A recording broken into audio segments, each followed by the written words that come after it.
Sakamoto, an ugly, unemployed shut-in NEET, spent his days playing trashy games, wasting his life away.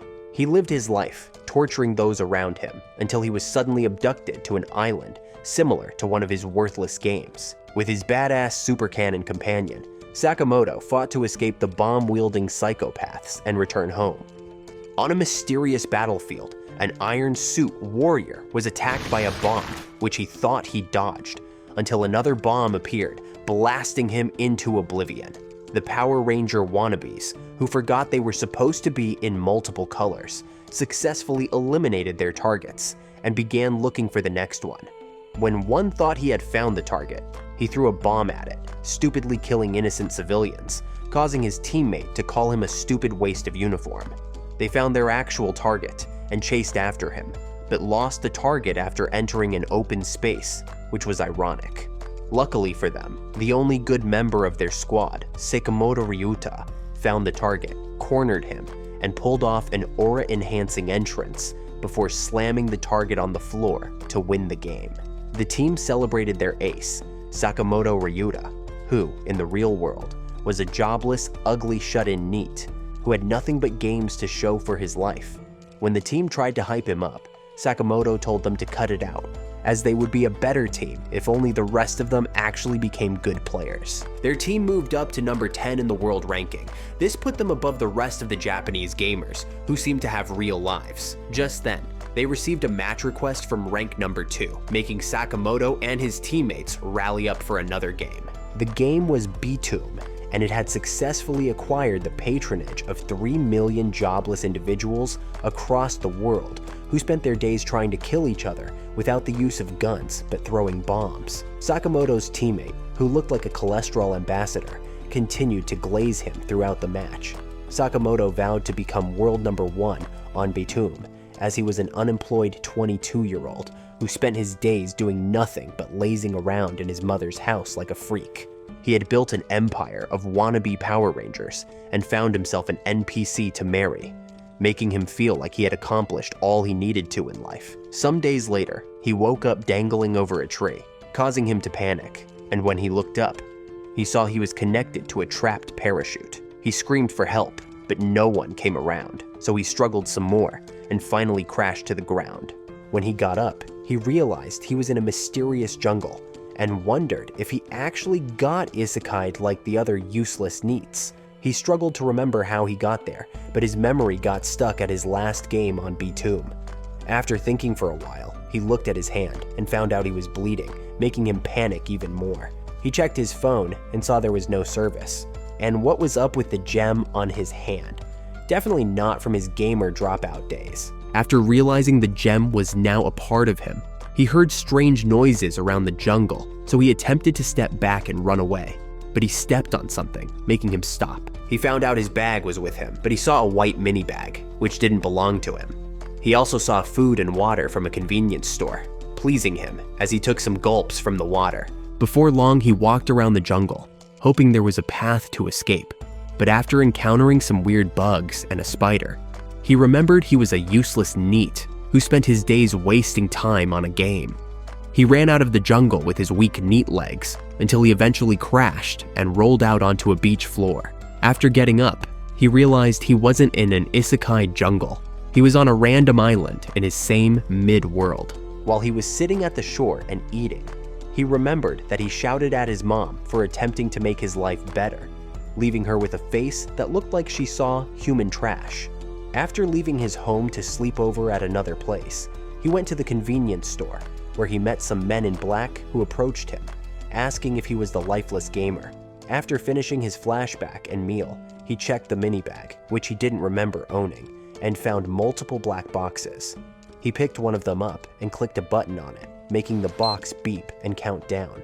When the number clocked 3, his NEET instincts kicked in, making him feel off, so he threw the box away, and to his surprise, the box exploded. He began to panic, wondering why he had been trapped on an island with a bag of bombs. After walking away from the bag, he saw a mysterious figure and waved at it, hoping the figure could help him, but instead, the figure threw a tiny ball at him, blasting him away. Sakamoto found out he was on a Btoom-type island and the psychopath was charging at him with another bomb. Not wanting to die yet, he picked up the mini bag and ran away from the freak, who continued throwing bombs at him.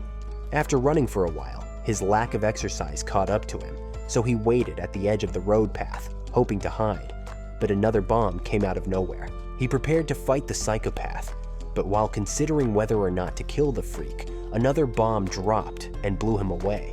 When the psychopath thought he was winning, a box flew past him and dropped into the water, making him realize his opponent was an amateur who didn't know how to use his bombs. Sakamoto remembered he had to click the switch, so he threw another one at the psychopath, which exploded in the water it landed.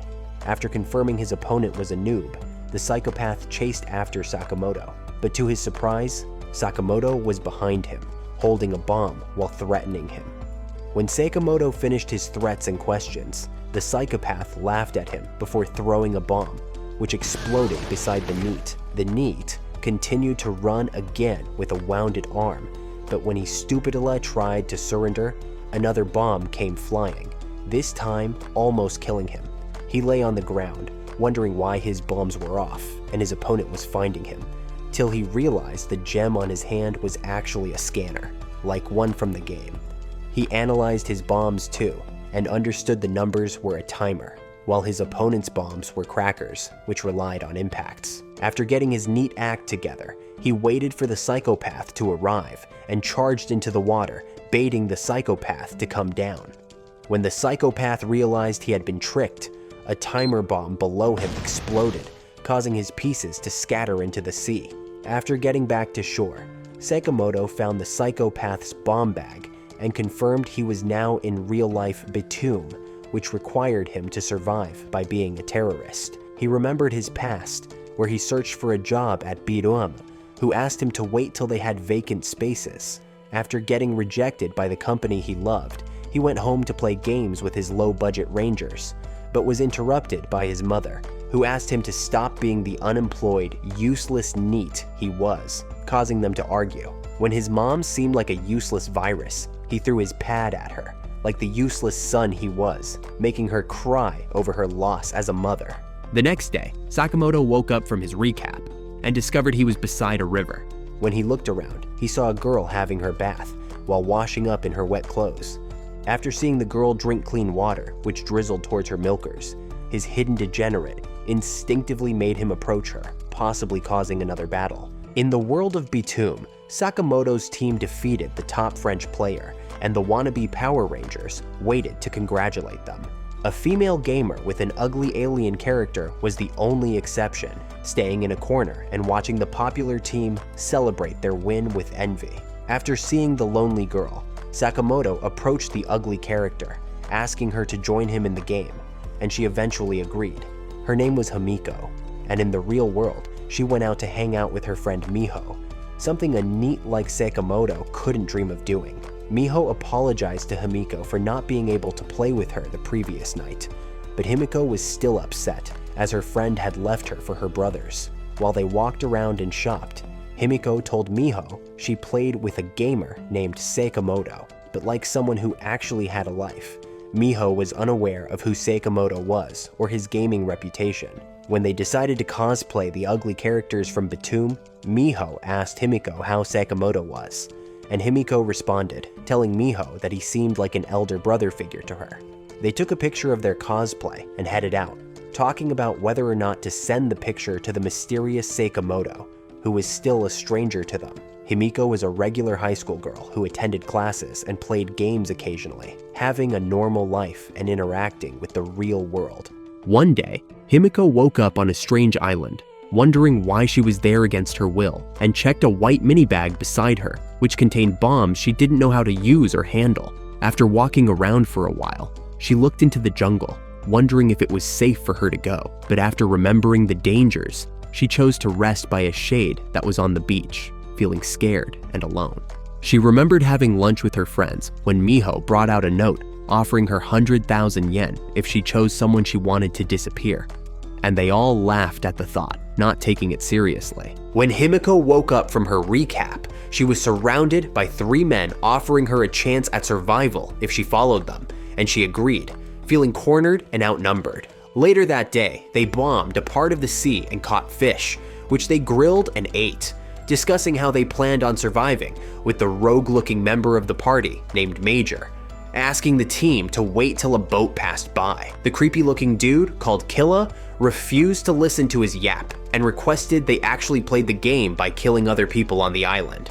But Major didn't listen, telling him it was not the righteous thing to do in this situation. After listening to Major, Killa shut him up, calling him a hypocrite who only believed in righteousness, and Major retaliated, telling the freak he was a pro at judo, so Killa stood up and grabbed a bomb, forcing Major to grab an explosive as well. When he realized Major was also serious, Killa grabbed Himiko, testing Major's ideal on whether or not to kill both or die. After seeing the commotion, the obese member of the group, Fatso, asked both to drop their weapons, proposing they gave their weapons to Himiko since she was the only one innocent to be trusted with them, and the others agreed, handing their mini bags over to her. Before long, Himiko was stuck with their bags, and a mysterious plane flew over, dropping a crate in the jungle, which they went to investigate. After gathering themselves together without Major, the other three left the group to check what was in the crate, and when they checked the box,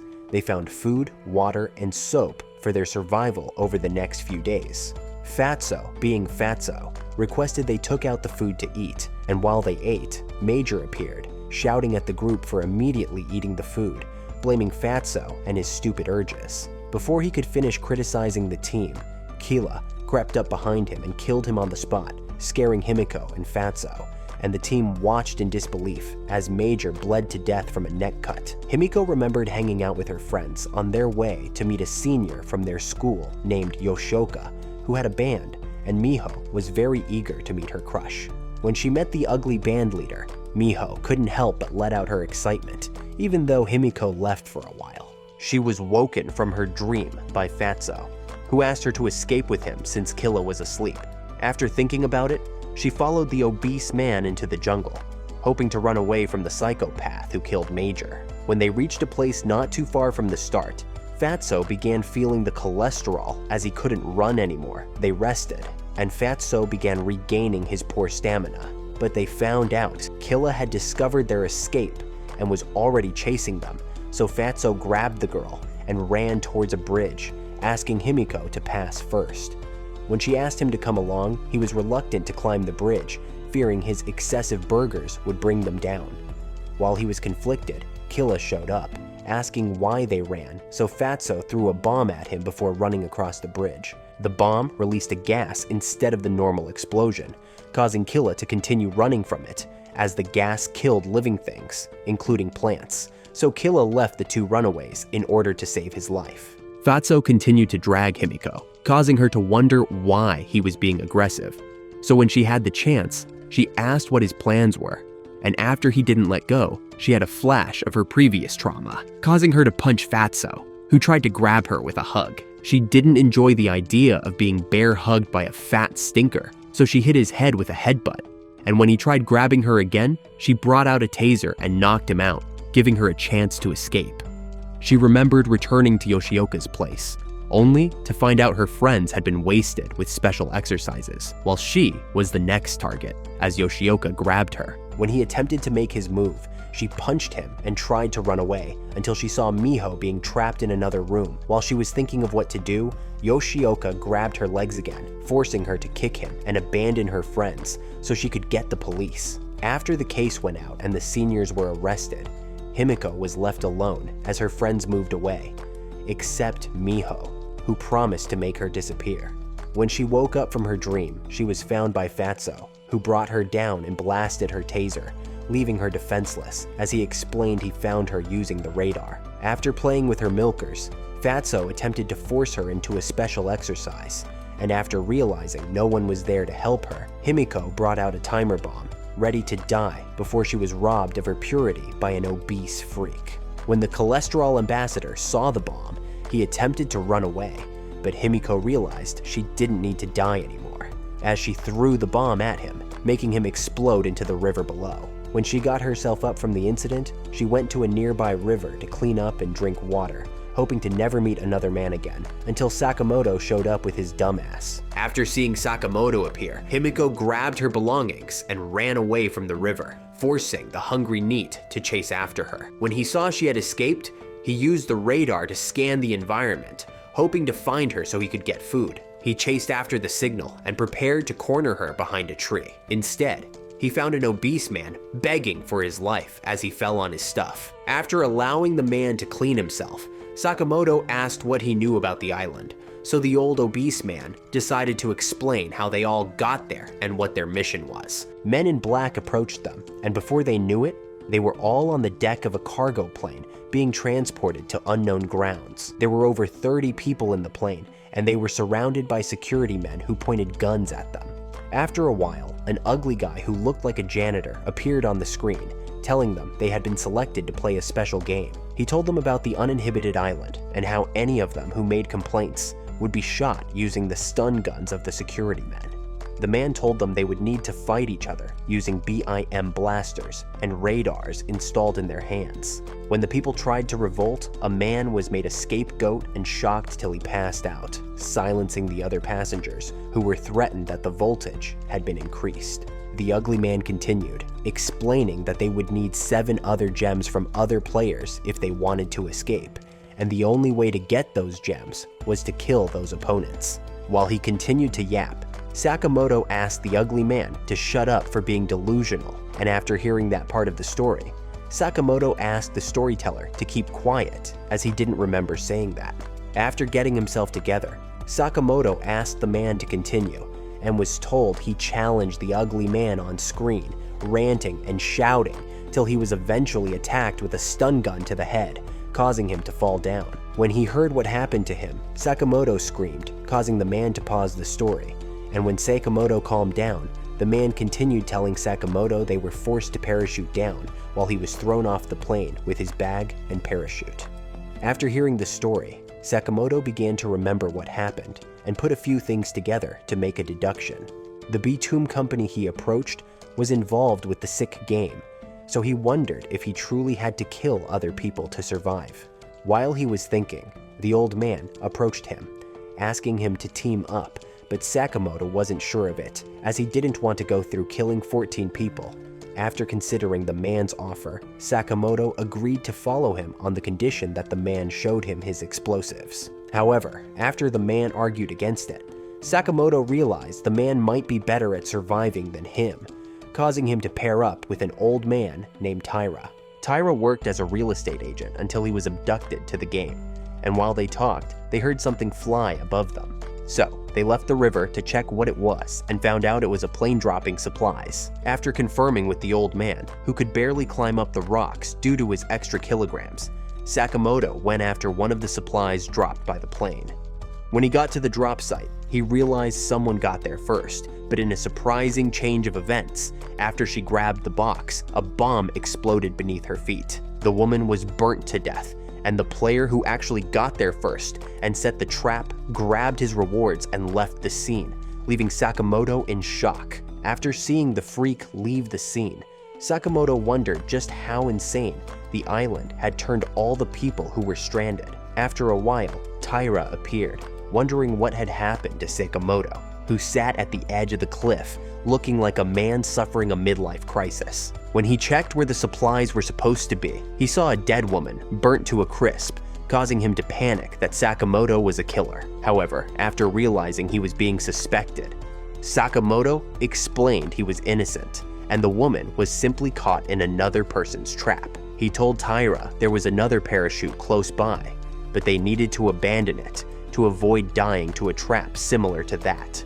After hearing Sakamoto's issues with getting the food, Taira told him about the dangers of facing the others without food, convincing Sakamoto to come along with him. As they headed towards the other drop point, they aimed to secure food and water for their survival. When they got to the drop point, they met a little devil who looked like he could eat both of them alive. After seeing the dead body in front of the boy, they realized they weren't facing a trap, but a psychopathic child who could probably do worse. One night, at a Japanese park, officers arrested a boy beside the corpse of a woman who had been brutally murdered.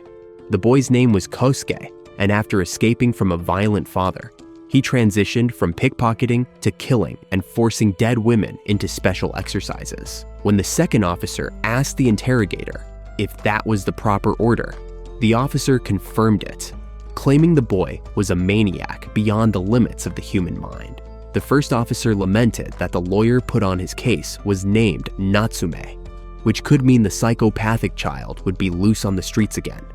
After finishing the conversation, the second cop looked at the boy and freaked out, noticing Kosuke was grinning. On the special uninhibited island, Kosuke counted to 100, each stabbed to the floor echoing his madness.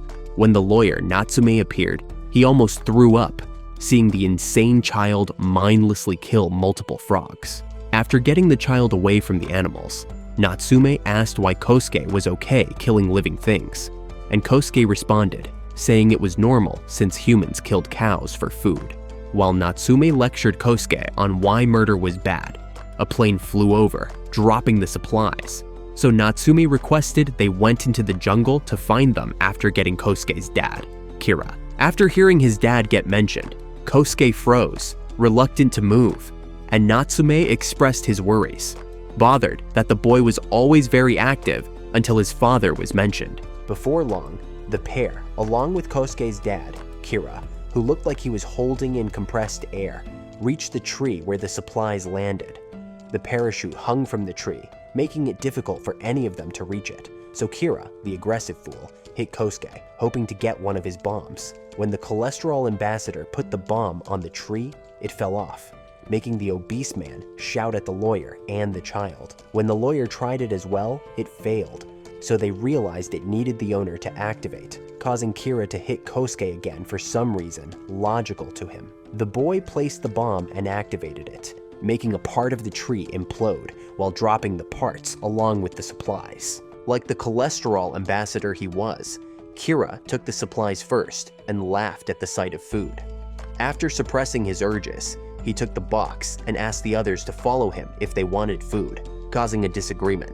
Natsume asked Kira to share the food equally at the tree, but Kira shouted at the lawyer, telling him it was his plan and son who made it possible to reach the packages. The obese fool told the lawyer that there were no laws there, and the strong ruled the weak in that jungle.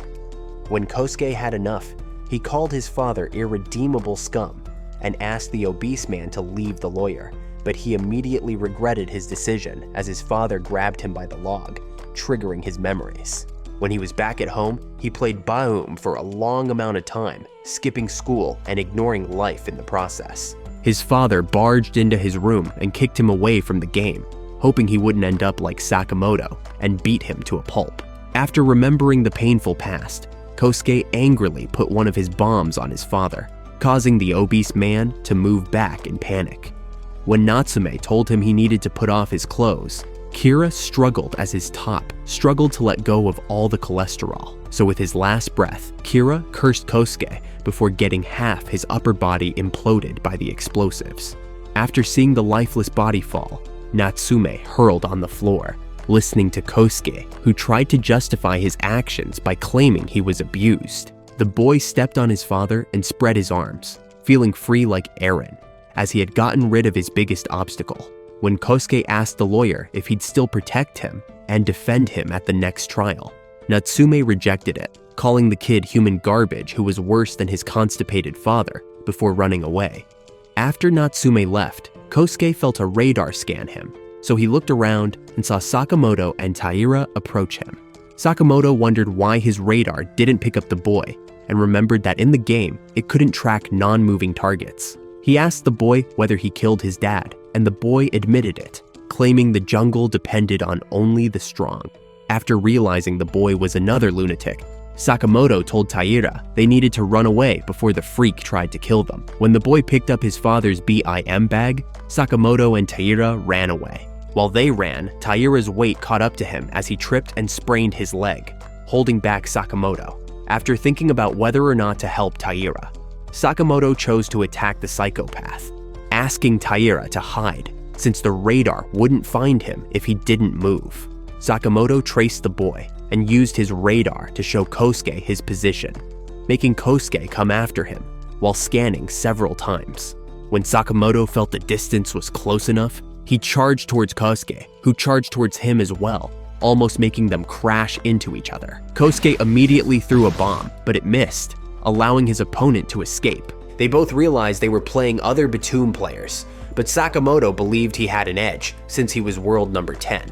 Meanwhile, Taira approached the dead body of Kira and took off his gem, hoping Sakamoto would survive his encounter with the psychopath. Sakamoto continued running from the psycho and set a trap, hoping it would prevent the young freak from moving. But Kosuke took the blast and counterattacked, throwing an imploding bomb towards Sakamoto. When Sakamoto saw he was in deep trouble, he threw off his back and watched it implode. The boy continued to search out for his opponent, teasing him as he continued searching. He called Sakamoto a jobless NEET who had nothing, and when Sakamoto tried to shut the boy up, his location was revealed, allowing Kosuke to throw a bomb, which blasted him onto a rock where he hit his head. After getting his memory scrambled for a bit, Sakamoto looked at his bleeding arm and wondered if the game was real. He stood up and waited on the ashes of the explosion, checking if it would burn him, and after confirming it wouldn't, Sakamoto considered the island as a virtual reality game, making him lock in. Looking like Light if he was without the death note and malnourished, Sakamoto waited for his opponent to arrive. After seeing Sakamoto open, Kosuke threw a bomb, hoping it would explode the NEET. But to his surprise, the NEET blocked the bomb with a mini bag, which he threw up to explode. Sakamoto ran into the trees, making it difficult for Kosuke to see him without a radar. But when Kosuke tried, he still couldn't sense Sakamoto. Kosuke threw a bomb at a rock, hoping Sakamoto was hiding, and once again, he was outsmarted by the NEET, who threw a bomb at him, blasting him back. When he stood up, he realized his radar was working, but Sakamoto was simply canceling out his scans with scans of his own, making it impossible to track him. After getting the boy where he wanted, Sakamoto threw a cracker, exploding beside the boy, who he knocked out unconscious. When his memories came back, he remembered it wasn't a game, and he almost killed a little boy, even though Kosuke was a sick psychopath. Later that day, Sakamoto tied the psychopath to a tree, hoping it would give him enough time to leave the surroundings, and left a snack bar in case the boy got hungry. When the boy asked for his name, Sakamoto introduced himself while leaving, and after putting some thought to it, Kosuke realized he was beaten by Japan's #1 Batum player, making him laugh in content. After Sakamoto returned with the supplies, he sat by a river with Taira, who didn't waste time and immediately started eating the cup of ramen. Sakamoto cringed as his plus-size friend ingested the ramen, and after ensuring his was properly cooked, he decided to eat as well. After finishing his ramen, Sakamoto wondered if the killings were necessary, but Taira suddenly began crying, thanking Sakamoto for not abandoning his burden ass.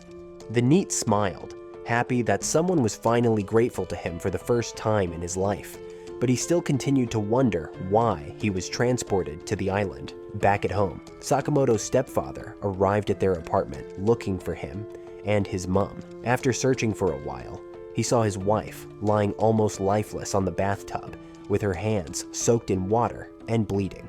He rushed over to her side and wrapped her hand with a towel, asking her why she planned on killing herself. She responded, telling him she was a useless mother who did a terrible thing to her son. She remembered he continuously shouted at her, and eventually her husband as well, so she wrote his name in a document that would make him disappear. As Sakamoto fought to survive, his stepfather faced a different kind of battle, saving his wife. On the island, while Sakamoto and Taira waited at the river, a mysterious sound came from the waterfall. When they checked what it was, they saw a lifeless body, half in its birthday suit, flowing across the river. They decided it wasn't safe, as an enemy was close by, so Sakamoto picked up their bags and asked Taira to come along. When he remembered he could barely move his legs, Taira asked Sakamoto to escape without him, since he was just a heavy burden, but Sakamoto refused, dropping the bags to check who was above the waterfall. After Sakamoto left, Taira went into the river without his walking stick and retrieved the gem of the dead Fatso's hand. While Sakamoto walked through the forest, he saw the dead body of Major, almost making him hurl, but he swallowed back his stuff, as food was a precious resource on the island. He continued his path, and when he couldn't find the killer, he used his radar to scan the environment, picking up a signal behind him. He braced himself to see the animalistic killer, but to his surprise, it was the girl from the river who ran away. Before he could react, she threw a special bomb, screaming he should leave her alone. When the bomb went over to the opposite side, he thought he had survived. But to his surprise, the bomb released a corrosive gas, which he had to run away from. After escaping the gas and entering an open ground, Sakamoto found out the girl tricked him into coming out and had prepared a bomb to blast him away.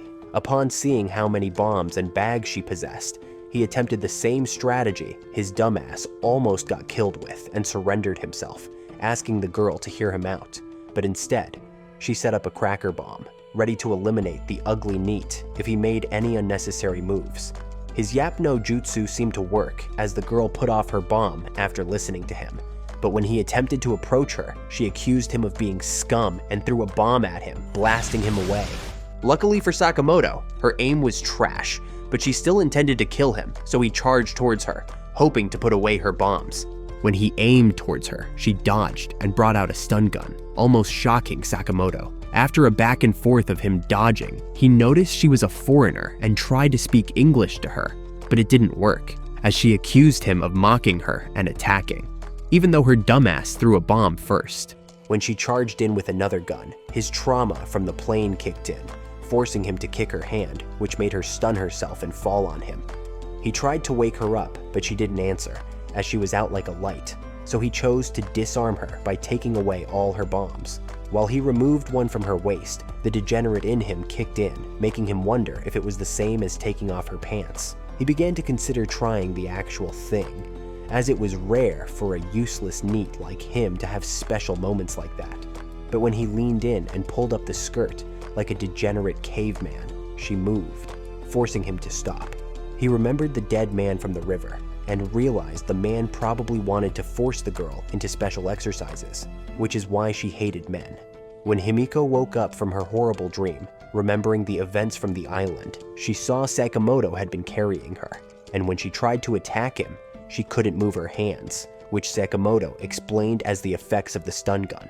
With her last ounce of energy, she grabbed a timer bomb from her pocket and decided she'd rather die than do special exercises with an ugly NEET. But before it could detonate, Sakamoto put it off. He wondered why the girl wasn't reluctant to die and why she assumed he was interested in special exercises, even though he stupidly wanted to check her birthday suit. After surviving and noticing Sakamoto meant no harm, she followed him to the river campsite, where Taira offered her coffee to warm up. When Sakamoto and Taira talked about going back home, she called them delusional fools, as they were only on the island because someone they were close to wrote their names to be transported. She told them it was probably someone they offended recently. Remembering her friend wrote her name, even though they discussed putting someone else, and Taira remembered he fought with a client. When Sakamoto wondered who it was, he remembered he was a very bad boy at home, and it was most likely his mother who had forsaken him as human garbage. When Taira tried to convince Himiko to go back home with their support, they heard a strange noise from the jungle creeping towards them. After Sakamoto tried his radar, he saw it wasn't a normal human being. So Taira went to the supply box and brought out a torch, which they pointed at the animals. When Sakamoto grabbed Himiko to escape, he realized it was too late as the miniature Godzillas had arrived, ready to feast on their prey. After seeing the Komodo dragons surround them, Sakamoto asked Taira to take Himiko away, allowing him to go after their bombs. He dropped a rock on the lizard, making it run away while he grabbed a bomb and threw it at the lizards that surrounded Taira and Himiko. When the bomb didn't explode, Taira shouted at Sakamoto to stop being useless and save them. But Sakamoto couldn't understand why the explosives weren't working. He figured out that because he didn't kill the boy, the bombs refused to work since they were not his. When he tried looking for his own explosives, he was almost too late, as a Komodo had bitten Taira's leg, ready to eat the thick fat on it. After finding his bombs, Sakamoto threw the bomb at the lizards, causing an explosion that blasted and scared away the lizards. When they escaped the river, Taira carried all their bags in a box, while Sakamoto carried Himiko. After confirming Taira's bleeding leg was holding up, Sakamoto asked the old man to continue, but they eventually realized they were being followed by the little monsters. They continued moving forth, with Taira feeling like Oogway, telling Sakamoto he was a special boy for being nice enough to stick himself with 2 dead weights. He told Sakamoto if he was the young one of the group, he would abandon the injured old man and the unconscious girl. He told Sakamoto he was scared because he believed the words of Himiko, who claimed they were purposely sent there by people who hated them. Before getting to the island, he was a real estate agent who was very aggressive at work and tricked a lot of people by manipulating the law. His injuries and participation in the game were as a result of karma catching up to his obese ass and dealing with him. When they got to the center of the jungle, they heard the monsters were closer, so Taira moved faster, leaving Sakamoto, who was burdened by Himiko and her milkers, behind.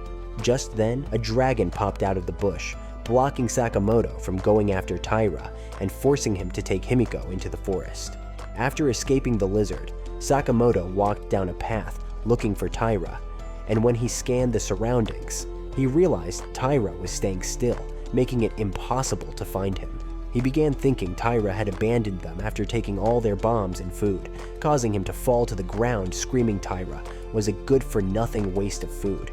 After a few more scans, he gave up, but to make matters worse, a Komodo dragon appeared, ready to eat the helpless duo. When the Komodo dragon was about to strike, a flying bomb appeared, drifting towards the lizard before exploding on its face. The lizard was killed, and Taira came back, apologizing for losing Sakamoto and the unconscious burden he carried. They continued walking through the jungle till they eventually reached the seashore, where there was an abandoned building they could hide in. When they got to the ladder, they decided to drop the trunk full of their stuff to get Himiko up. But after climbing, one of the steps fell, causing them to land on Taira, who cushioned their fall with his extra meat. They saw the lizards were closer and had gathered in numbers, so Taira left Himiko to Sakamoto while he went over to stall the beasts. Sakamoto knew his weak, neat muscles couldn't get Himiko up the ladder, so he tried to wake her up with constant shaking of her head. When he saw she wouldn't wake up, he told Karma if it didn't stop pressing, he'd eventually become a monster.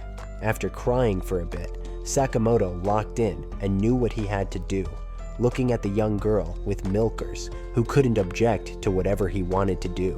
When Taira looked back, he saw Sakamoto had abandoned Himiko and climbed to the top of the ladder, but when he had almost given up faith, Sakamoto threw a corrosive bomb at the lizards, killing them and forcing them to run back. When the obese man asked Sakamoto how he used her bomb, Sakamoto explained that he used her unconscious finger to press the button, allowing him to activate the bomb. They were safe from the gas due to the sea breeze. And after the commotion died down, Himiko finally woke up from her slumber of uselessness. In the abandoned building, Sakamoto saw a splash of dried blood that was probably older than a week, making them understand that they weren't the first victims of the game. When he came out of the building, he saw Taira looking like he had just finished a marathon on the ground. After thanking Sakamoto for his care, the man began to feel the infection from the bite, causing him to collapse. Sakamoto realized the man had caught a fever and asked Himiko to help him as they tried treating it. Later that day, while Taira was resting, Himiko saw Sakamoto arrive with water, so she dropped from the ladder. But while she climbed down, the sea breeze played with her skirt, allowing the degenerate Sakamoto beneath her to see a reward for his day of carrying her. When she saw the degenerate, she called him a foolish scum and asked if he did anything senseless to her while she was unconscious. When she saw his reluctance to answer, she spat at him as Sakamoto, who remembered almost checking her pants, tried to proclaim his innocence. When he grabbed her, trying to explain himself, she remembered the events with Fatso, triggering her overprotectiveness. That evening, Sakamoto tried to disinfect the injury, but Taira, who was in pain, continuously kicked his face, forcing him to request help from Himiko.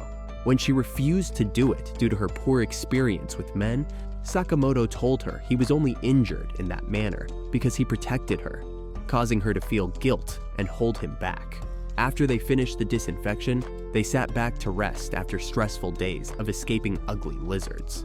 Meanwhile, at the Tyrannos developer's office, where Beat Ho'um was developed, the ugly host of the game met the supervisor, wondering what was going on in the island. When he saw Sakamoto was alive, he was thrilled, asking the almost mindless supervisor to watch Sakamoto closely to get important data.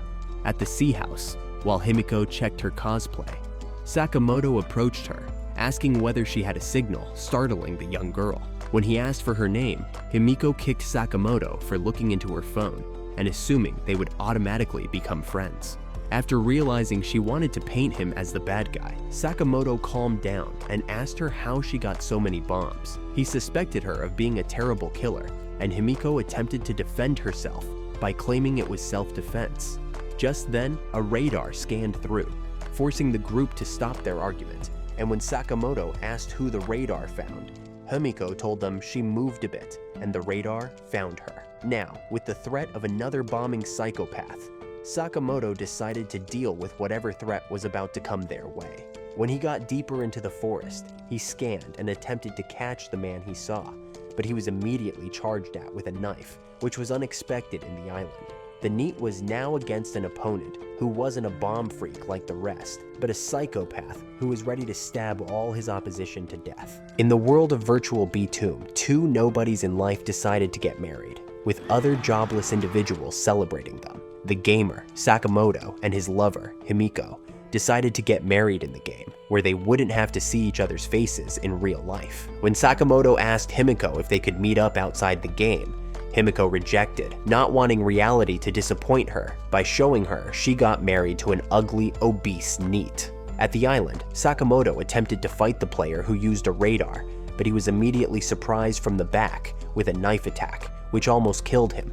After dodging the knife, he rolled down the hill and jumped off the cliff, hoping he could escape the knife maniac, but the freak, Killa, was resilient and chased after him. Sakamoto threatened him with a cracker, forcing him to stop and listen to Sakamoto preach about not killing. After listening to Sakamoto, Killa told him his righteousness was delusional as a timer bomb appeared out of nowhere, blasting Sakamoto. To his left, he saw Natsume and realized it was the short fool he picked up, allowing Killa to attempt the knife attack. Before he could react, another bomb dropped, alarming Taira and Himiko, who wondered where he ran off to. After being caught and kicked, Sakamoto waited till the ugly lawyer took his BIM bag and stunned the man using the stun gun, allowing him to escape from the psychopaths without his bomb. While Sakamoto escaped, Natsume asked Killa to chase after the NEET, but Killa refused, claiming Sakamoto would lead him to other people. Before long, Sakamoto arrived back at the Sea House, panting as he had been brutally beaten. Taira and Himiko asked if he was fine, and he responded, telling them he was okay, except his bombs were stolen. After hearing that he didn't finish off his opponents, Himiko attempted to escape, grabbing her bombs and bags. But when she looked back, the ugly brute, Killa, who she once escaped from, appeared with his knife behind her. Killa laughed at Himiko, telling her he knew she was with Sakamoto after seeing her taser, asking her if she kept his bombs after killing Fatso. She denied killing Fatso, claiming it wasn't her fault, as she didn't have his gem. But Killa didn't care, threatening Himiko that he would search her thoroughly. When he tried to grab her, Sakamoto threatened him using the stun gun, but Killa didn't care, as he knew Sakamoto was simply naive. When he tried cornering Sakamoto with his harsh words and knife, Sakamoto told him to shut up, explaining that he knew Baruam inside out, and there were loopholes to escape without murder. Killa didn't care about the words of the optimist, so he readied his knife to stab Sakamoto. Just before he hit, Taira appeared, trying to distract the psychopath, causing Killa to cut off his fingers, leaving him in agony. When Sakamoto attempted to charge with the stunner, Killa kicked him off the seashore into the rocky edges of the beach. Believing he had gotten rid of the pest, Killa approached Himiko and abducted her. After waking up, Sakamoto realized he was saved by a branch, so he went back to the Sea House, hoping his friends were safe. He saw Taira bleeding from his fingers and looked for towels or water to treat him. But to his dismay, the psychopath had taken all they had. When Sakamoto asked where Himiko was, Taira told him she was kidnapped, causing him to fall on the ground in disbelief. He saw her phone on the ground and checked it, surprisingly finding out she was a B-Tomb player. When he saw the name in cosplay, he discovered her name was Himiko and wondered if she was the love from his game back at home. with hope that she was the lady he desperately fantasized about in his room.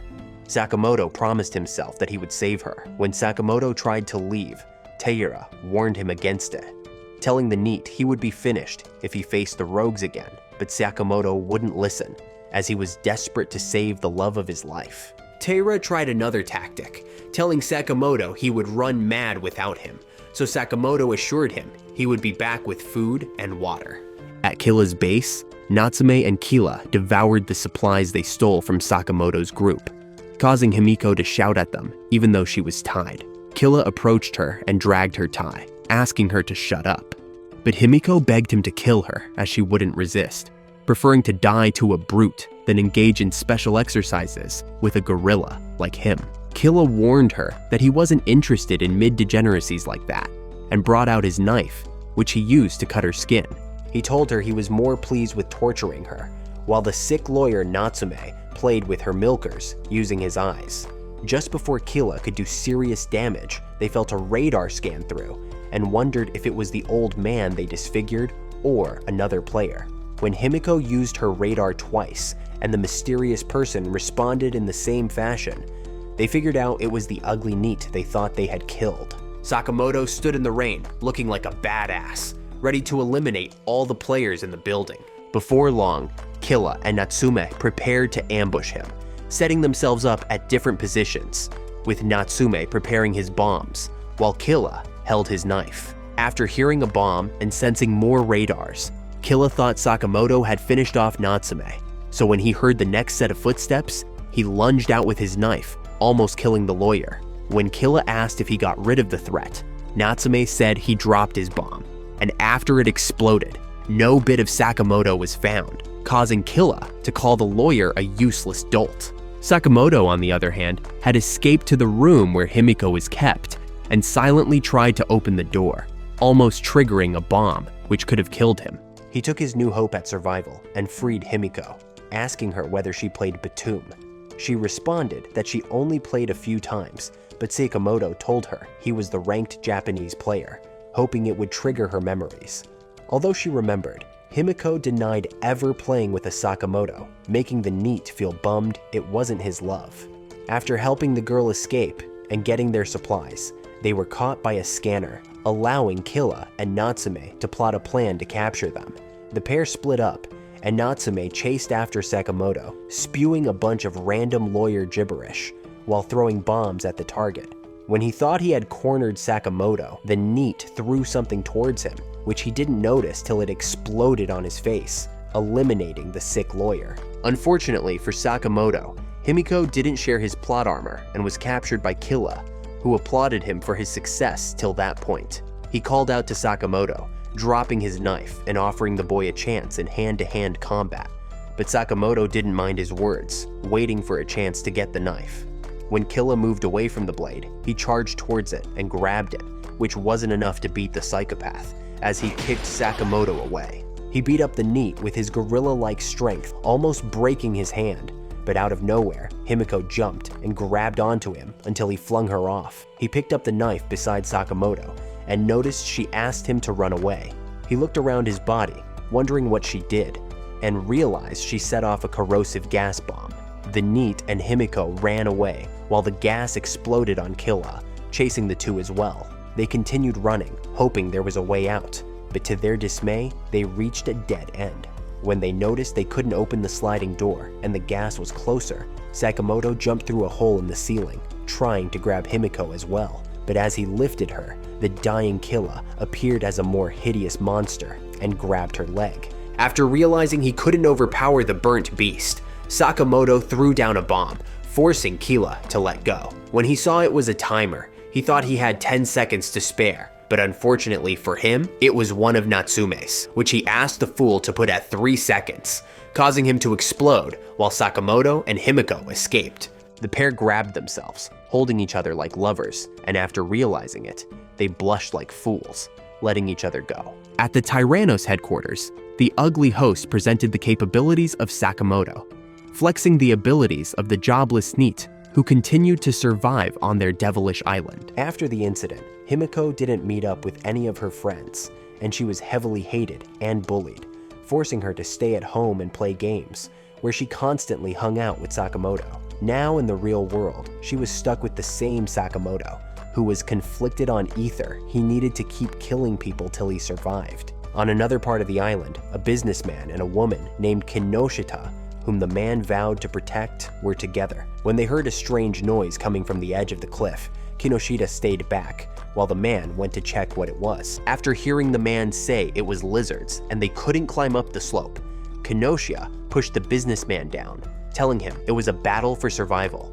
She threw down a bomb, exploding the man and the lizards, before she put off her sweat, ready to continue her mountain adventure. At the Tyrannos headquarters, the ugly host explained to the CEO that the players would befriend each other before betraying and abandoning themselves, which made the game fun. He continued, explaining that since a lot of people didn't like gore, they would broadcast the show in 3D while leaving the audio intact. So the CEO commended the host and told him that after the current demo, they would begin their real show. Back at the island, Sakamoto and Himiko scanned a building for possible enemies, and after confirming they were safe, decided to rest there till morning when the jungle would be safe.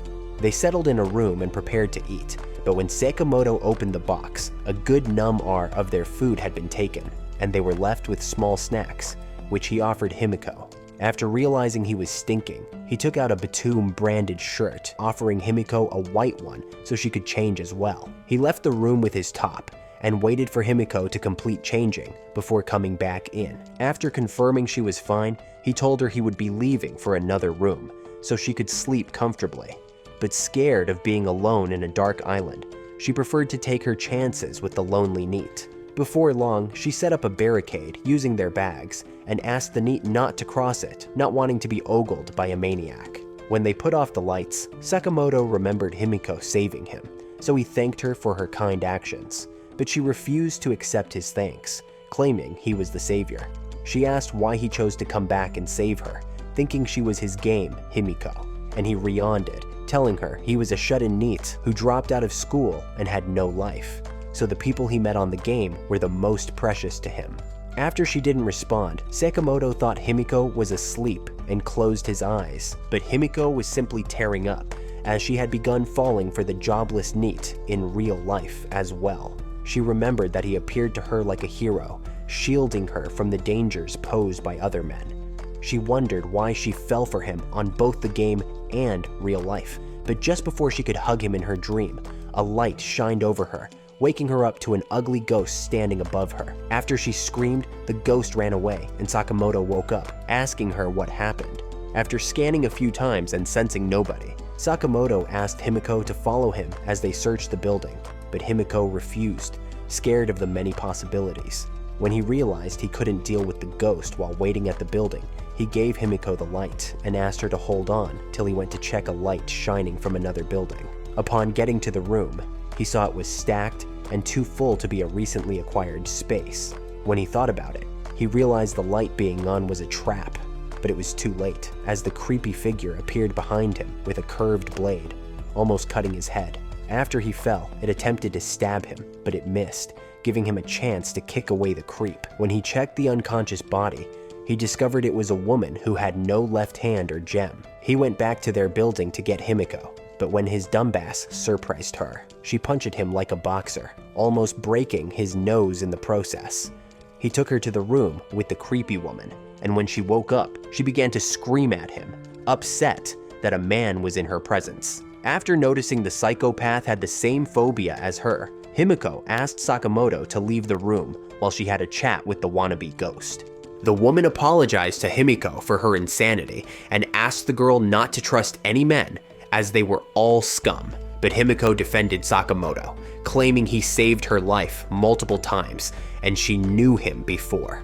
The woman laughed at the words of Himiko and told her she'd tell a story over a cup of special tea. Her name was Shiki and she worked at a hospital, but after a certain incident, a doctor she respected was caught up in a nasty case. Due to her blind love, she manipulated multiple medical reports for him, but when it was time for his hearing, he blamed the case on her, leaving her to battle the media and remain unemployed. Some weeks later, she was given a note offering her money if she made someone disappear, but 6 months ago, She disappeared as well and was abducted to the island. She met the doctor on it, and her dumbass decided to trust him again, hoping they could get 14 gems and escape together. After they got 6, the doctor betrayed her, aiming to kill her, but only exploding her left arm. When he had his 7 gems, a helicopter appeared and took him away, leaving her to rot on the island. She told Himiko she didn't know why the Batum game continued hosting, but she would need to be careful with Sakamoto. The next morning, Himiko told Sakamoto all she learned, and after hearing there was a possible helicopter to come after 7 gems, Sakamoto told Himiko they had a chance if they threatened the helicopter pilot. After seeing the sun rise up, Sakamoto prepared to get his old friend Taira, while Himiko, who wondered what would happen if they acquired 6 gems, decided to remain quiet about it, knowing she trusted Sakamoto very much. Meanwhile, Taira was getting worse by the day, and he was now in the custody of a familiar antagonist, Dr. Nate, who wondered why he was stuck on the island once again. When Taira woke up, his hand had been patched up and was hung to the edge of a window. But when he looked to his right, he saw neither Himiko nor Sakamoto, but a mysterious person who approached him. When he asked who the man was, the person introduced himself as Dade, a doctor, making Taira realize he was the one who fixed his arms. While Taira thanked the doctor for allowing him possibly to see his family again, Dade smiled, thinking about his ulterior motives, which were to use the old man. Just then, Sakamoto and Himiko arrived, putting the doctor in a tighter position, as he'd need to explain himself to the others. Dade tried to explain himself, telling the pair that he was a doctor, and eventually got himself a breather when the old man supported him. After checking the treatment, Himiko admitted it looked professional, causing Sakamoto to calm down with his aggressive questions. Sakamoto apologized to the doctor, but told him he would only trust him after checking his bomb bag. The doctor handed over the bag, allowing Sakamoto to confirm he wasn't a killer. While Sakamoto and Himiko discussed the type of bomb, arguing like lovers, Dade discovered they were gamers who most likely wasted their lives. After putting the bombs back, Sakamoto gave the doctor back his bombs and explained their escape plan of hijacking a helicopter, a plan the doctor thought would most likely fail. When the doctor heard they had collected 3 gems, he was pleased as he had hit the jackpot with 6 gems now in his reach. Just then, the supply planes flew over, dropping packages across the island. So after getting the names of the others from Sakamoto, the doctor and the team decided to go after a supply box. While the boxes dropped, the team chased after one, which was drifting towards the sea, but to their surprise, they were found by a radar. When Sakamoto used a radar of his own, he saw there were 6 other people going after the box, with 2 closing in. After a game of play with the radar, they reduced to 4 challengers, with only 2 others actually aiming for the box. Sakamoto ran faster, but at his side was an equally fast opponent who was also close to getting it. When they reached the edge, they jumped towards the box, which they couldn't reach as the wind blew it further. After making cool landings, they decided to challenge themselves, throwing crackers at each other, which blew up together. When Himiko got to the cliff edge, she screamed out Sakamoto's name, and to her surprise, another lady beside her screamed out the name Oda. The lady, named Kinoshita, charged towards her with an iron rod, and after she hit a tree, Kinoshita kicked her, knocking her out. When she saw her target was down, Kinoshita dropped a timer bomb on Himiko, walking away in slow motion and posing to the explosion like a movie star. She believed she had gotten rid of the schoolgirl who threatened her. When Sakamoto woke up on the beach shore, he looked around for the box, which started gliding towards the doctor. After the doctor caught it, he was unable to get off the parachute, which was still dragging the box. Just then, the other man after the box, Oda, threw a corrosive gas bomb at Date, forcing the man to let go as the gas was spreading, but he was smart enough to attach a remote bomb to the parachute, allowing him to drop the box towards Sakamoto. After grabbing the loot, Sakamoto tried to escape, running away from Oda, who missed the box and didn't want to let go. Back in the jungle, Kinoshita wondered if she should go through the disgusting remains of Himiko, but thought against it since she had Oda on her side. While she was lost in thought, Himiko charged towards her with a stun gun, pushing the wannabe diva back. When Kinoshita tried to pull out one of her booms, Himiko warned her against it, as she possessed crackers, which would explode faster than the others' timers. Not wanting to lose out in the Battle of Yaps, Kinoshita told Himiko it would be a waste since they were in close range. But Himiko reminded her she had a phaser gun, which didn't seem to faze Kinoshita. She told Himiko she wasn't scared of ugly girls who paraded weapons as self-defense and crunched her knuckles, ready to beat up the schoolgirl. Meanwhile, at the beach, Sakamoto continued to run away from Oda, till eventually his path was blocked by a mysterious flame bomb. When he tried to run back, another one dropped, locking him within flames. At the edge of a rocky path, Kosuke was with a new ugly partner who believed he could burn down Sakamoto, even though the little boy told him it was a waste. When Sakamoto wondered how he would escape, Oda flew through the fire and kicked Sakamoto in the face, causing the NEET to crash down. He grabbed the loot and jumped through the fire again, this time jumping into the sea to cool off. When another flame bomb came at Sakamoto, he jumped through the fire and leapt into the sea as well. Kosuke told his ugly friend Sakamoto, and Oda would show up at the beach and refuse to follow the man, wanting to see how it would all play out. In the forest, Kinoshita continued to tease Himiko, who was scared to a level.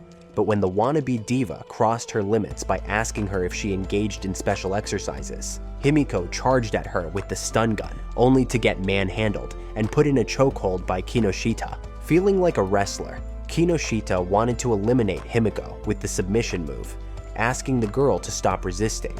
But after remembering Sakamoto would die lonely without her, Himiko summoned up strength and threw the wannabe diva on a tree, almost cracking her head. After taking the nasty hit, Kinoshita tried to pick up her rod, but she was immediately tased on the milkers, hurting her a lot.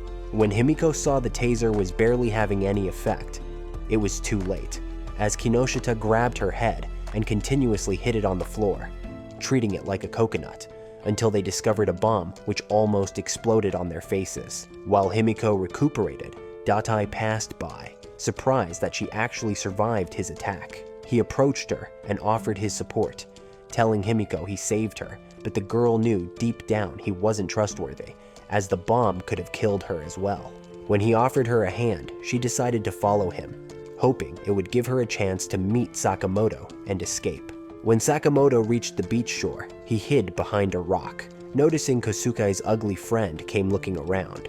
When the man thought Kosuke had lied to him, he saw the supply box and attempted to pick it up, but to his dismay, it was a trap set by Oda. After getting the gem and picking up the supplies and the bomb, Oda prepared to leave the beach, but to his surprise, Sakamoto appeared, threatening him with a cracker. He followed Sakamoto's instructions and dropped the bags, supplies, and gems, hoping it was enough. But Sakamoto was still skeptical about what he could do, asking him to move away from the bags. After checking to confirm there were no triggers in Oda's hands, Sakamoto approached the bags and bombs, but Oda was one step ahead, triggering the bombs with his mouth, exploding Sakamoto. After looking back to his reward, he was surprised to see Sakamoto survived, shielded with the power of plot armor and ready to defeat his unarmed opposition. At Tyrannos Developers' office, the ugly host and his crew watched a battle that could decide the first winner, with Sakamoto, who had 3 gems, versus Oda, who had 4. One of them would win and claim 7 gems, allowing them to escape from the island. When Sakamoto attempted to pick up Oda's property, the trap exploded, making the team assume Oda won. But after checking the replay, they realized Sakamoto was the victor, tricking Oda into activating his trap. Sakamoto threw down a bomb, hoping to push Oda back, but when he checked the radar, Oda had run toward the still body, trying to get something. After getting his weapon, Oda picked up the flame explosive and tried to throw it at Sakamoto, who was running away. But when it landed, Sakamoto had already gotten into the sea, safe from the fire. From the jungle, Himiko saw the multiple explosions and tried to hurry over, but Datai wouldn't allow her, holding her back with his creepy gaze. After taking all his belongings, Oda looked back at Sakamoto, wondering if it was someone he knew, so he called out Sakamoto's name, causing a reaction. When he realized there was no point in confirming it was Sakamoto, he left, taking the food and the supplies with him. After getting to shore, Sakamoto heard a familiar voice, and on a cliff beside him, he saw the young psychopath Kosuke, who had already gotten back his bombs. After telling Sakamoto goodbye, Kosuke left the mountain, hoping to have an interesting battle like the one Sakamoto had with Oda. When he realized he was completely beaten, Sakamoto lay on the beach floor to rest, but popping up before his head were Date and Himiko, who hugged him since she missed him. After hearing Sakamoto failed to keep the supplies, they decided to head back to the sea house and manage whatever they had left. At Oda's base, he gave Kinoshita her share of the food, but she whined about it, complaining it was burnt and stinky from their fight. After confronting Oda, who didn't take her seriously, her dumbass let it go after he flirted with her. Back at the sea house, Sakamoto decided to cook up something and tried remembering who the freaky cool guy was, but he knew the guy looked like Oda, an old friend from school who hung out with him. Even though Oda was smart, good at sports, and popular with girls, he still continued to hang out with the useless NEET, Sakamoto, and they shared secrets with each other till eventually Sakamoto told him about the girl he liked. The next day at school, Oda asked Sakamoto to shoot his shot, but Sakamoto refused, claiming he preferred things the way they were. When Oda tried teasing him that he'd never pop his cherry, he told Oda to shut up and leave him alone. Some weeks after their discussion, Oda's girlfriend and the girl Sakamoto liked had an altercation, ending in Oda's girl chasing after Oda and accusing him of being a cheater. And when Sakamoto approached Oda asking what happened, Oda confessed that he did the deed with Sakamoto's crush, forcing a punch which floored him. Realizing he suffered an NTR from his most trusted friend, Sakamoto beat up Oda until there was intervention, and after the incident, they were both suspended, with Oda dropping out of school as well to become a host at a club. But after their fight, they never met each other again. Sakamoto finished up the food he cooked, and finally confirmed to himself that it was indeed Oda he fought. And when Sakamoto served the makeshift curry he made to Himiko, Date wondered why he was teaming himself up with burdens like them, till Sakamoto called on to him and thanked him for sharing his own food with them. After a while, Sakamoto took food to Taira, who was still recuperating on a couch, and when Taira refused to eat, Date came over and checked on the man before diagnosing that he would fail to heal without treatment serum due to the presence of lizard venom. While Sakamoto discussed with the doctor, Himiko called on to him, forcing him to hand over the food to Date so he could discuss with her. And when he asked what she needed, she told him they could access a serum at the abandoned building with Shiki. So Sakamoto decided they'd go with the doctor. Himiko was reluctant, telling Sakamoto she couldn't trust the doctor. But Sakamoto told her she had no choice, since he was the only one who could identify the medicine. While Data was feeding Taira, he wondered why he was wasting his food on half-dead, overweight trash, but his thought was cut short as he was invited on a serum run with Sakamoto and Himiko. On their way there, Himiko continued to voice her concerns about Date, but Sakamoto continued to assure her it was fine and trust was necessary. And when they got to the building, they decided not to tell Date about Shiki, even though Date was suspecting them of hiding things. After he asked where the medicine was, Sakamoto lied, saying they didn't know because Himiko was a forgetful dolt, so they decided to split up in search of the serum. And when Date got to the serum room, he decided he would no longer waste time with their group and began to take action. He filled the box with random jars, and when Sakamoto came by, he told Sakamoto to be responsible for the medical box. While waiting at the window with Date moving away, Sakamoto scanned the surroundings and saw Himiko running towards him. They saw each other through the windows, and she asked him to throw away the box, which confused Sakamoto. Noticing that he had been caught, Date initiated the bomb, causing the box to explode with Sakamoto. When Himiko looked at the window, she saw there was no possible way plot armor could save her loved one anymore. After successfully downing Sakamoto, the most dangerous of the group, Date could smell his path to a victory and second escape from the island, and upon seeing Sakamoto was blown up, Himiko crashed down, bothered that the only person she cared about was killed before her eyes. She watched Date approach her, asking how she knew about the bomb, which she couldn't answer since she was grieving and panicking at the same time. And when Date picked up a cracker bomb to kill her with, he was surprised to hear a voice he thought he got rid of stab him in the back, just like he did to her months before. Some 10 minutes ago, Himiko had asked Shiki for her help to find a serum for the virus, but she was only able to assure Himiko there were painkillers and antivirals helping Himiko. When she pointed towards the room, she saw Deitai inside, instantly triggering her bad memories with the doctor, making Himiko understand he was the one who betrayed Shiki. She ran towards Sakamoto, hoping to save him, but she was already too late, as the deed had been done. While Himiko and Shiki escaped, Deitai resisted the pains from the back injury and chased after the ladies, telling them he had bugged everywhere. After seeing they wouldn't listen, he triggered a bomb, making them unable to move.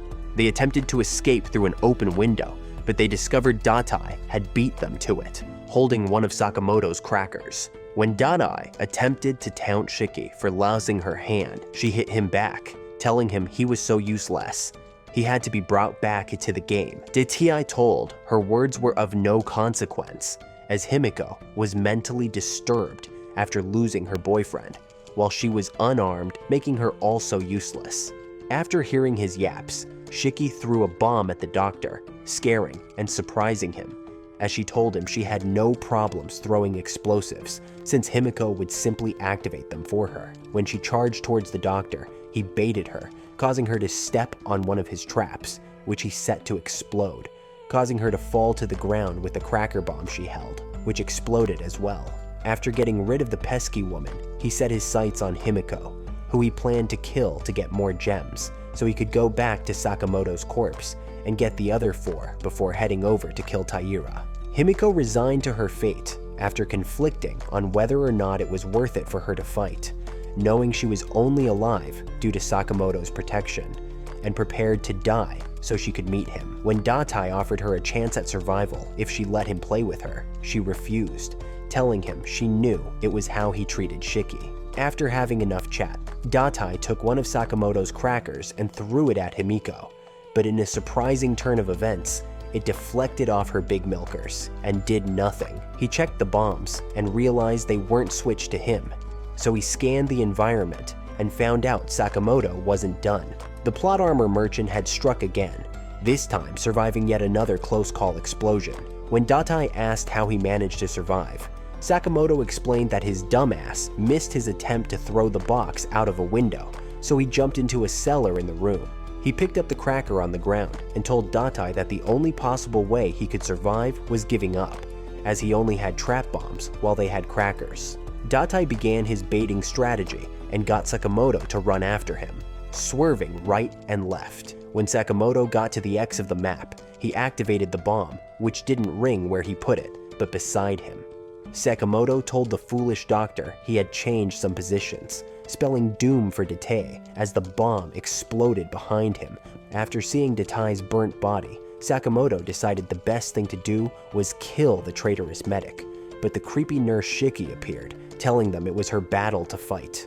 Himiko was thrilled at her survival, and Shiki aimed to kill Daitai. However, when she tried to strike, she hit the ground, as her dumbass was still in love with the psychopath who almost killed her and took her left hand. The creeps had their lovey-dovey moment, with the ugly nurse lying on the ugly doctor, while they both cried. Later that day, when Himiko was bathing, Sakamoto was asked to stand guard behind her as a bodyguard, even though his head was injured, and he wondered why Shiki forgave the doctor, who put her through misery. And Himiko explained to him that it was a feeling only adult women understood. Sakamoto changed the topic and told her he wanted to collect chips so they could leave the island earlier, and Himiko accepted his proposal, so long as she didn't need to look at the hideous bodies they were after. When Himiko charged out, asking if the murder would stop after they accomplished their goal, her towel dropped, and Sakamoto poked his head to confirm, forcing her to slap him for being a useless degenerate.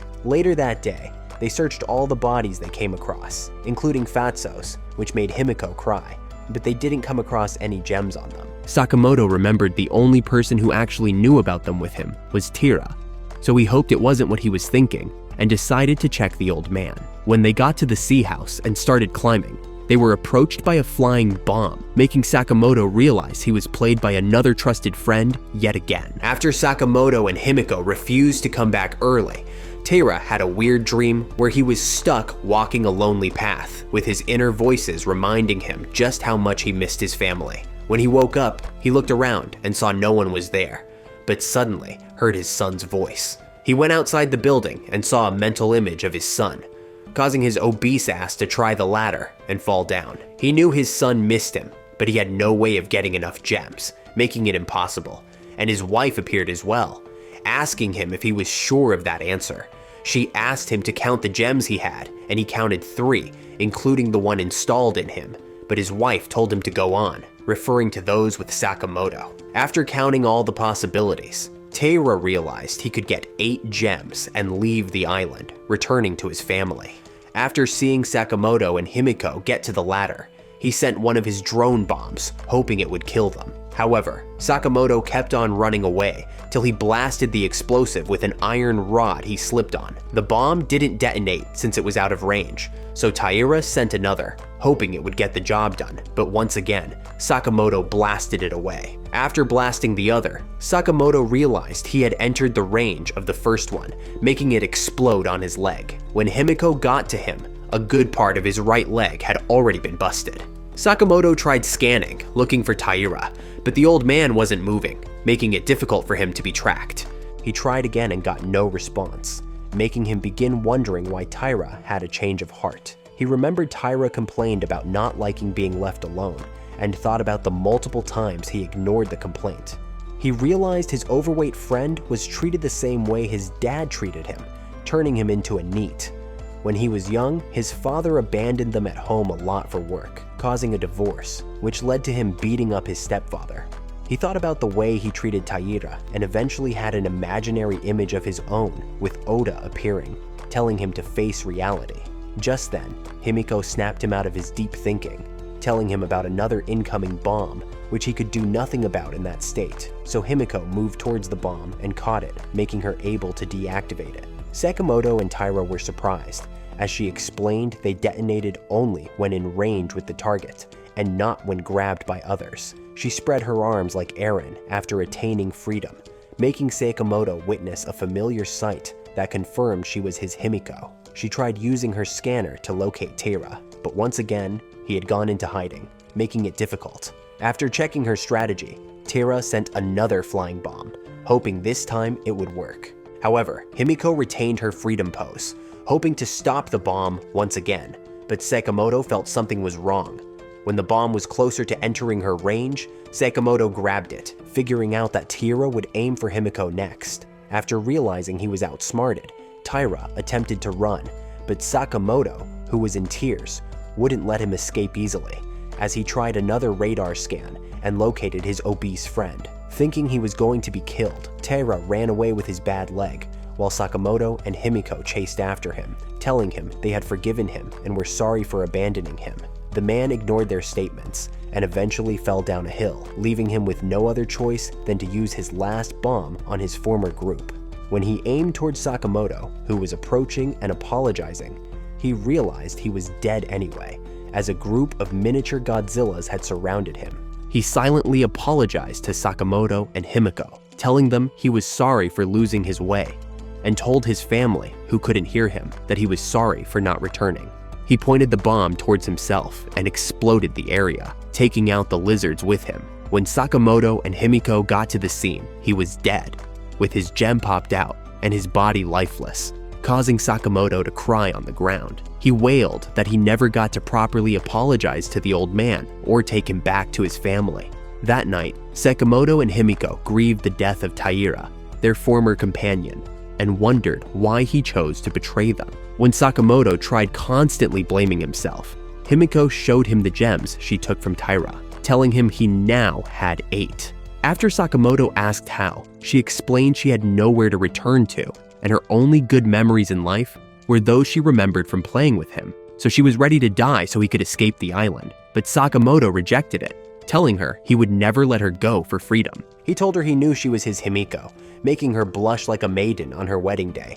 And after seeing her confirmation that she was indeed his Himiko, he offered her a hand, promising they would escape together. So, after crying in joy and grabbing his hands, she leaned in and awarded the NEET his first kiss in real life. With the tension gone and the mood flowing, they became too caught up in their moment that they almost performed special exercises. But after seeing Himiko's reluctance, Sakamoto remembered she had a phobia for men due to the many attempts to get her into it from other scum. When he tried to back down, his inner Oda called him a wimp who would never lose his cherry, but he never gave in and asked the thought to shut up, deciding that he would continue to care for others and make sure to respect their wishes, banishing the evil spirit of Oda from his thoughts. Sakamoto promised Himiko that he would get off the island with her and make sure to properly go out with her when they left the devilish island. At a special airport in a Japanese city, the ugly host asked the supervisor of the games to head over to the island with a helicopter to check why the connection was down, as it was bad for their future clients. After departing the hangar, the supervisor thought up a plan to save as many people from the island as possible, hoping to help his friend Sakamoto, who was abducted as well.